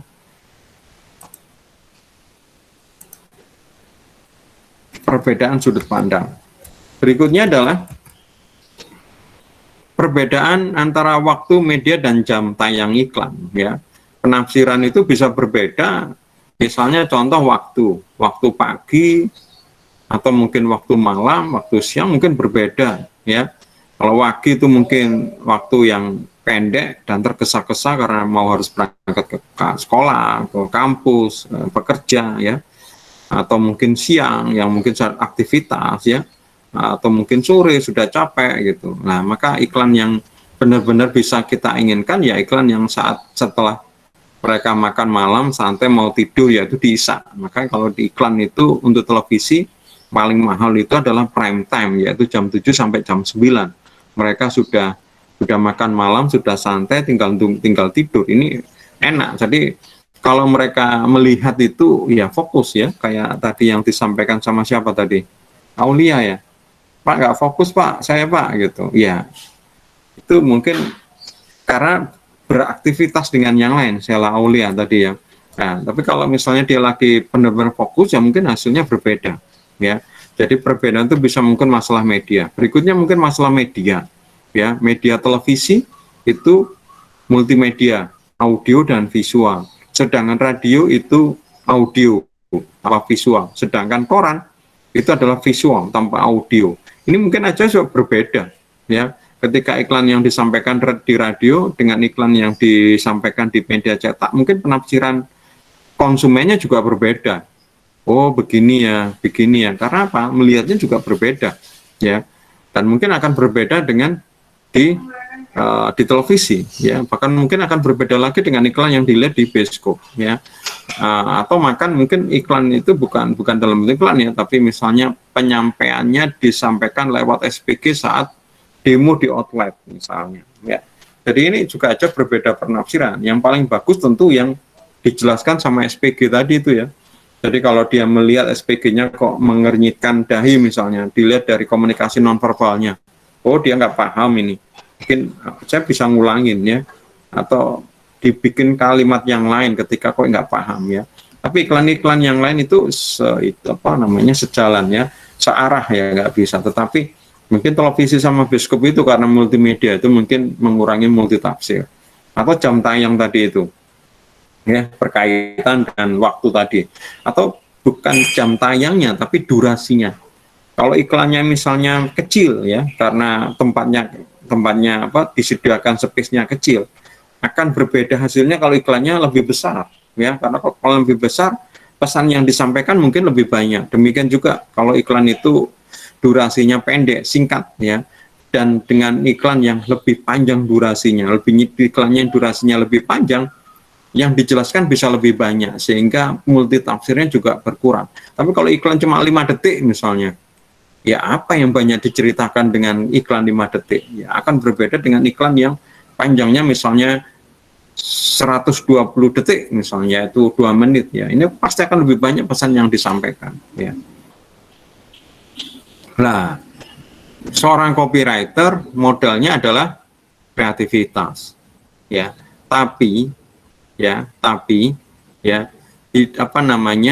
tidak berarti bahwa orang yang kreatif itu hanya orang tertentu, tidak, ya. Pada dasarnya adalah setiap orang adalah kreatif, ya. Ini yang mungkin salah ditafsirkan orang, ya, bahwa orang kreatif ini orang-orang tertentu, sedangkan kalau ditanyain, kamu kok nggak bisa, aku bukan orang kreatif, gitu, ya. Bukan, sebenarnya setiap orang adalah kreatif. Mau bukti? Mau bukti bahwa setiap orang kreatif? Nah, mungkin ada di mata kuliah lain, ya, bahwa setiap orang adalah kreatif. Apa buktinya kalau setiap orang kreatif?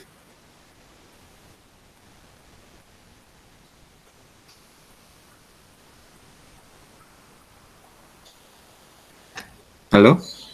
Ada yang mau, kan kalian di kafe kan, kadang-kadang butuh kreatif. Nah, ini mungkin kita akan sedikit belajar tentang ini, bahwa kreatif itu setiap orang kreatif loh, gitu. Buktinya apa?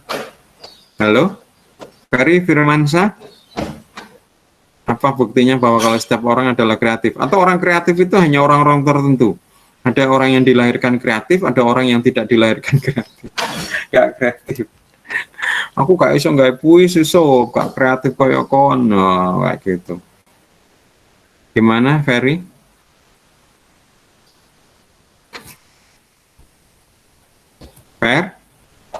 Ferry? Hah? Iya, sing aktif sopo gitu, tinggal nang jeding kabeh ta. Ditinggal ke toilet semua. Diki Novendra, menurutmu setiap orang kreatif atau hanya orang tertentu kreatif, Diki? Kayaknya semua, Pak. Apa buktinya kalau setiap orang kreatif? Gimana ngomongnya? Tapi kadang-kadang emang orangnya tuh punya, Pak. Cuman kadang nggak biasa gitu aja, Pak.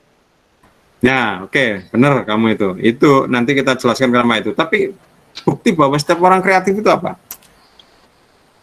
Nah, itu juga nggak tahu, Pak, kalau itu. Kamu tadi kok ngomong setiap orang kreatif, ya?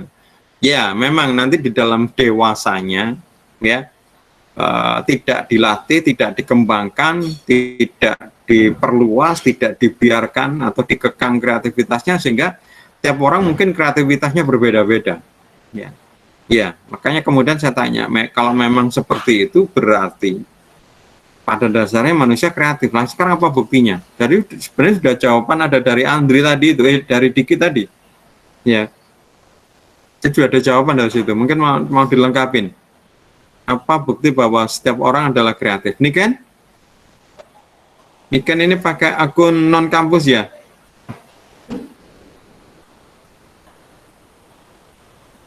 Niken?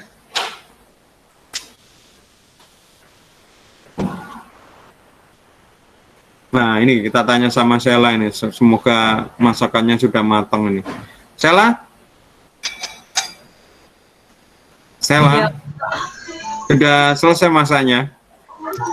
Saya nggak masak kok, Pak. Cuman itu nungguin adik lo, ibu. Oh gitu, ta. Itu. Yang masak tadi siapa berarti? Ya. Apa? Kenapa? Apakah setiap orang kreatif atau tidak? Apakah kreatif itu hanya orang tertentu? Apakah semua orang kreatif menurutmu, Sheila? Menurut saya sih semua orang kreatif, karena semua orang punya ide mereka masing-masing, meskipun itu kecil gitu, Pak. Buktinya apa bahwa setiap orang kreatif? Kayak adik saya pakai contoh. Dia itu mencoret-coret tembok, tapi lama-kelamaan itu dia itu kayak bisa buat gambaran yang agak ada bentuknya gitu dari kecil gitu. Udah.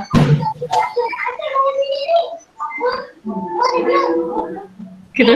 Iya. Ya, Sheila, betul sekali. Ya.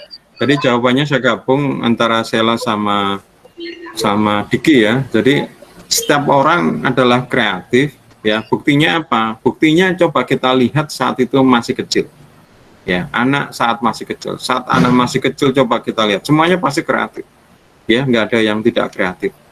Contohnya yaitu buktinya adalah saat anak-anak itu masih di TK contoh. Ya, mereka masih di TK. Disuruh gambar, semuanya pasti gambar, seneng semuanya gambar. Nggak ada yang merasa, wah aku nggak punya bakat menggambar. Semuanya pasti bisa menggambar. Ini menunjukkan bahwa setiap anak pasti kreatif. Yang membedakan ketika anak itu mulai beranjak dewasa, ya mulai masuk SD, melalui SMP, melalui SMA, di situ yang kemudian yang dikatakan sama siapa tadi, Diki, bahwa di situ bisa saja kreativitasnya tidak dikembangkan, ya tidak dikembangkan atau mungkin dikebiri atau kemudian dipasung atau kemudian dikerangkeng, ya sehingga bisa saja mungkin kreativitasnya itu menjadi terkekang, tidak muncul, ya sebenarnya ada tapi tidak dimunculkan, tidak dilatih, tidak dikembangkan, ya. Berbeda dengan seseorang yang mungkin sejak kecil dan kemudian dikembangkan atau dibiarkan sama orang tuanya atau lingkungannya untuk terus berkreativitas, sehingga tingkat kreativitasnya atau unsur kreativitasnya itu adalah semakin besar, ya.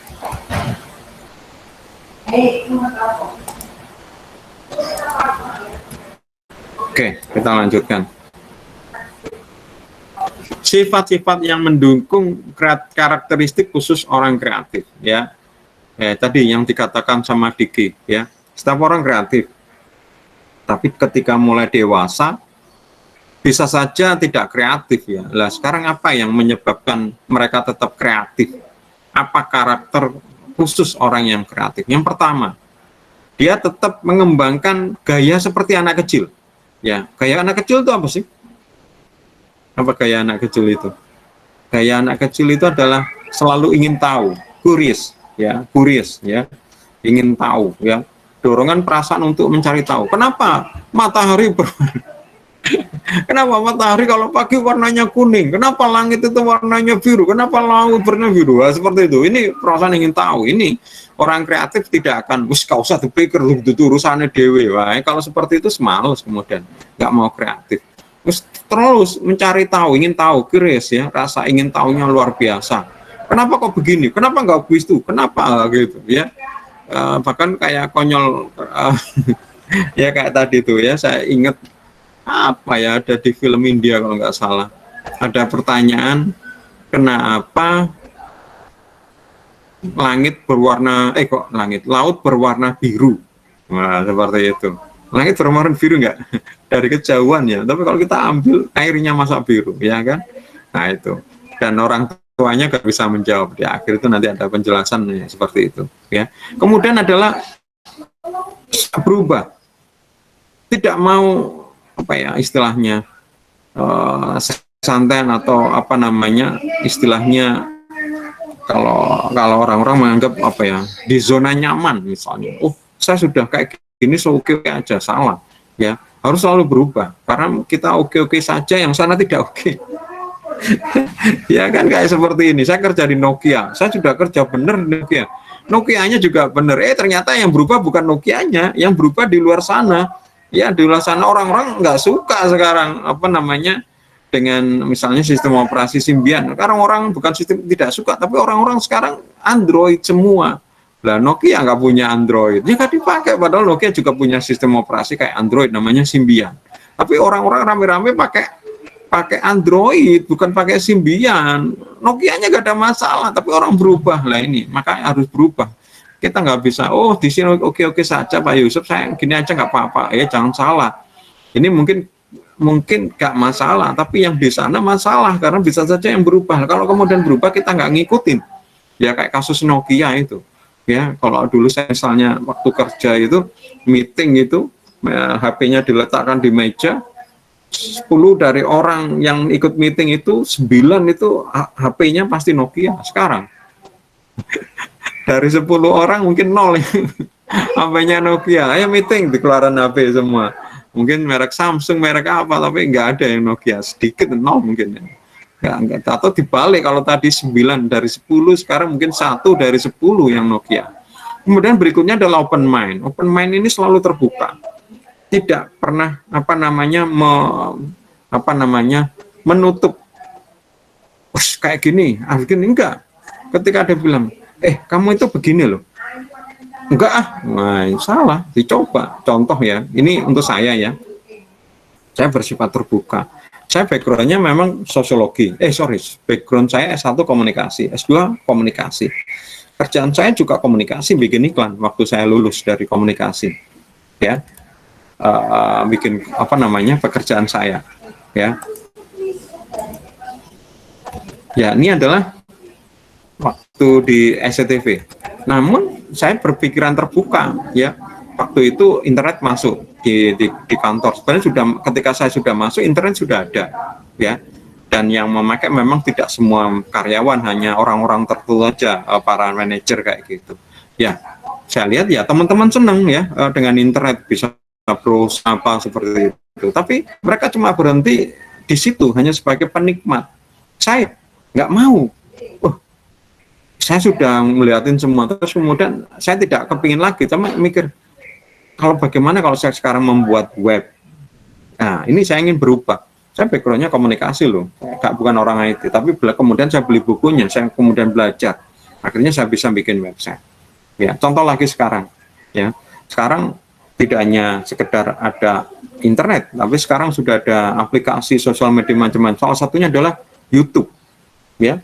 Saya sebenarnya jarang yang buka YouTube, ya. Saya jarang, karena kalau buka YouTube kayaknya kelihatan banyak waktu, ya. Saya hanya tertentu aja, ya. Tapi meskipun begitu saya mikir, kenapa saya tidak bikin YouTube ya? Susahkah bikin YouTube channel itu? Gitu. Ya, saya belajar, background saya juga sama. Saya bukan orang IT, saya bukan orang DKV seperti kalian yang waktu kuliah memang benar-benar belajar DKV. Saya komunikasi loh. Saya belajar namanya proses komunikasi dan macam-macam. Saya nyoba bikin channel, ya. Saya belajar ngedit video, padahal nggak pernah belajar, nggak pernah diwajarin, ya, dan nggak pernah beli bukunya. Kalau masih mending saya masih beli bukunya, bahkan sempat kursus ya di video ini. Saya nggak pernah kursus, nggak pernah baca, ya, dan nggak pernah belajar juga gitu. Tapi saya kemudian yang edit video, bahkan kemudian channel, bahkan kemudian monetize. Tidak hanya satu channel, malah sekarang saya sudah punya 2 channel yang monetize. Ini contoh ya, kita bersifat terbuka, ya, nggak mau gini, apa yang salah gitu. Ya tentu mungkin kita juga tidak harus melakukan semua, tetapi minimal kita jangan kemudian tertutup hanya begini aja, ya. Oke, terakhir adalah suka untuk memberi pertanyaan dan juga berusaha mencari jawab, ya. Hubungannya dengan yang pertama tadi, yaitu adalah curious, ya. Sifatnya hubungannya dengan curious, ya. Jadi kalau ketika ingin tahu, berarti kita biasanya membuat pertanyaan. Kita kadang nggak tahu, oke, nggak masalah. Di Curious ini kita didorong untuk mencari tahu, artinya ingin tahu terus gitu. Memang meskipun nggak ada jawaban, nggak apa-apa. Di yang terakhir ini, ya, kita disuruh juga untuk mencari tahu, bertanya, tapi juga mencari jawab, ya. Ya, tentu dengan kemampuan kita, ya. Terakhir, sumber kreativitas ada 2, berdasarkan tentang faktual, berdasarkan sumber faktual, yaitu berdasarkan fakta produk dan berbagai keunggulannya. Jadi sumber kreativitas kita saat menulis copywriting, ya satu berdasarkan fakta, ya. Misalnya produknya, kayak tadi Floridina. Floridina itu apa kelebihannya? Ya kita sumber kreatifnya dari apa yang kita lihat, kita minum, enak ya, ada terasa bulir atau apa. Ini kita berdasarkan faktual, berdasarkan fakta yang ada. Fakta itu artinya kalau di sosiologi komunikasi adalah positif ya, bisa dilihat, bisa dirasa, bisa dibawa dan macam-macam. Yang kedua adalah sumbernya imajinatif. Ya, kita bisa mengeksplorasi aspek emosional dan image yang akan melekat pada produk. Ini nggak ada produk ini bentuknya ya. Di dalam produk ini hanya terlihat seperti itu. Contohnya kayak rokok ya. Rokok ini apa ya kalau mau dibikin iklannya? Seperti itu ya, bentuknya panjang-panjang bulat seperti itu di dalam kotak yang mungkin bentuknya kecil, nggak terlalu besar. Apa yang mau digambarkan itu? Kalau merokok nggak boleh malah ditunjukkan merokok, diceritakan rasanya merokok juga nggak boleh malahan ya. Lah maka kemudian coba sumbernya adalah imajinatif, coba ya dieksplorasi secara emosional. Yang merokok kebanyakan cowok misalnya, bagaimana keinginan cowok itu kepinginnya maco misalnya, apa maco itu ya, kelihatan seperti cowok sebenarnya jantan kayak gitu ya. Nah ini, gini aja, saya gambarkan kayak cowok maco itu kalau pekerjaan maco itu kayak koboi itu, koboi Amerika ya kan, kelihatan ya seperti pekerjaannya maco, seperti itu. Akhirnya menggunakan model-model koboi. Iklan Marlboro itu sampai sekarang masih menggunakan model itu. Atau rokok ini kalau merokok ini adalah orang yang sukses ya, kelihatan pakai apa, jas, ada tuxedo, apa itu, dasi kupu-kupu, mobilnya mewah ya, ada mendengarkan musik klasik, rumahnya ada bagus, ada pianonya. Ini contoh. Ini image yang didekatkan di mana kalau aku merokok ini orang sukses, kalau merokok ini maco dan lain-lain. Ini adalah sumber imajinatif. Oke, mungkin teman-teman waktunya kita sampai jam 12.10. Iya benar ya Mal? Iya 12.10 Pak, saya Pak. Iya. Kenapa Andri? Kamu ngomong apa? Gak dengar aku tadi. Soalnya dengar suaranya Kamal. Sudah selesai Pak, sudah 12.15. Iya. Oke. Pak Yusuf ada tugas nggak? Nggak ada. Kemarin kan sudah ngerjakan tugas dan belum saya periksa tentang profil copywriter. Mau presentasi satu kelompok mungkin?